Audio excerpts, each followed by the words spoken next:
on my Randstad, that is about 70% They leave DMR and keep themselves licenses and come on. Consent. I've experienced in my own personal capacity.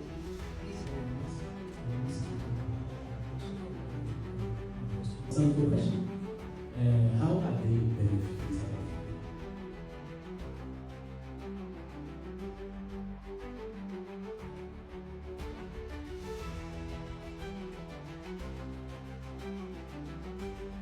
Participated and came and gave time to share with us your hurt and your pain, because that's what I heard. I didn't just hear challenges and political issues. What I heard was the pain of our people. And it is a real pain because we've had 30 years to deal with these issues, and we have made things worse for our people instead of making things better. And yes, we're in that situation not just because of a lack of governance or political issues. We need to look at the fundamentals of how our country's economy and our land issues are structured. If we look at the structure of the ownership of the economy, that's where it starts. It starts with who owns the land. It starts with the role of traditional leaders. It starts with the role of the people who live on the land and have lived in the land for centuries. We have all the tribes, including the Khoi and the San people, that have been here for thousands of years. And yet none of us play a role within our economy. None of us have control over the mineral rights under our feet. So I think that there's a discussion that we're having here today that is very significant. The significance of this is that we now need to look at a people-centered approach. And having a people-centered approach means that we will deal with the real issues on the ground. We all see those trucks standing for kilometers. We all see that more than 70% of the world's PMGs come from this area. And yet we do not beneficiate it, yet we do not have smelters, yet we do not own the value chains, and yet our people suffer. Our people don't have jobs. Our people don't get the opportunity to be entrepreneurs and to be service providers to those very mines. And that's the challenge. We have people sitting outside the gates that have knowledge, that have skills, that have been working in these areas, even as these monopoly capital people from outside of our country have come and brought their perspective and their needs of their countries and said, okay, you have the raw materials, we'll take that, thank you, and we'll enrich a few people. We're not going to help the community. And that's where we've gone wrong. We must put the community first. We must put the traditional leaders first. We must put the needs of Africans first. And I think that's what international relations really has to be focused on if we're going to make a difference.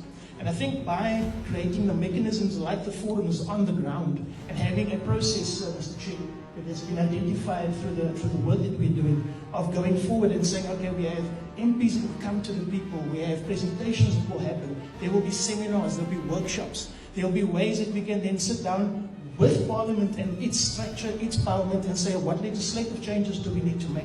What things do we need to do in terms of dealing with the land, dealing with the issues that was raised by the community leaders that are here?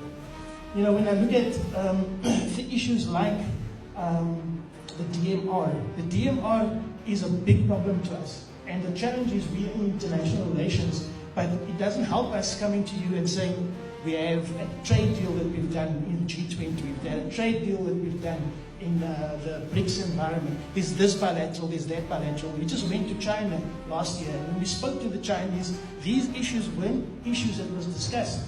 And it should be issues that we discuss, that we raise in China. Because when we were there, it was all nice, hunky-dory, kumbaya, we hold our hands. We got great strategic new relationships that we just signed between the two presidents.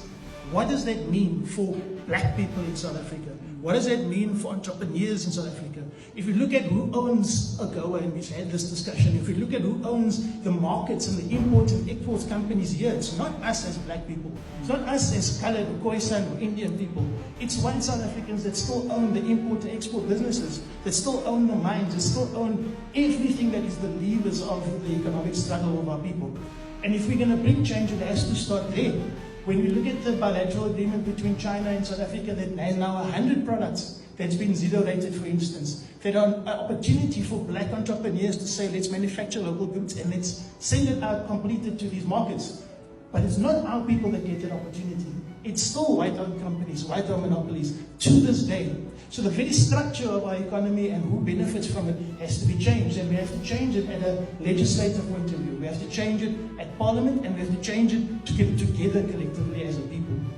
So from MK's point of view, Mr. Chief, I think when we look at our minerals and our minerals beneficiation, you look at international relations, you look at these structures like G20. G20, we are now the chair of G20, but that's just become a symbolic chairpersonship. We basically become a chair that doesn't say that, okay, we're going to use that chairmanship to pass laws or to pass certain agreements amongst the G20 nations that's going to deal with issues of beneficiation, that's going to deal with issues of national sovereignty and of resource sovereignty for South Africa. We do not have resource sovereignty as South Africans. And this is the challenge. This is how we are not being able to feed our people. How can we feed our people, clothe our people, give our people jobs if we don't have control of our resources and people are shipping it out overseas in its raw form? So, Mr. Chair, I think we must take accountability as politicians. We must take accountability as government for what has happened to our people for the last 30 years. Our people are oppressed, our people are exploited, our people are downtrodden by our own government. We can't blame China for doing what's happening here. We can't blame America for what they've been doing, Europe, what they've been doing for the last 400 years. We must blame ourselves. It is our people that have the power. It is black people that have the votes. It is us that control the government here. So why are we in this situation? We can't blame this on the people out there for coming and doing what we allow them to do. You see, because we've been bought, many other politicians. Many politicians are bought. That's why our people are in this situation. We need righteous people, righteous leaders, godly leaders, people that won't take bribes, people that won't take money, people that won't put themselves ahead of the people. And I think that's where the process of this consultation comes in, where we'll be able to say, okay, let's look at traditional leaders, let's look at different sectors. How do they have solutions for the problems that we are facing? Because to go to Parliament and to sit there and we have some of the best minds in the world in Parliament. It's useless having the best minds in the Parliament if you are not speaking to the traditional leaders on the ground, if you're not speaking to the communities, if you're not hearing their perspective on their economic participation in international relations. So, Mr. Chair, just from MK side, I think we have to look at how this country is run, how our laws are passed, who owns the land. Expropriation of land without compensation has to happen so that we can take the minerals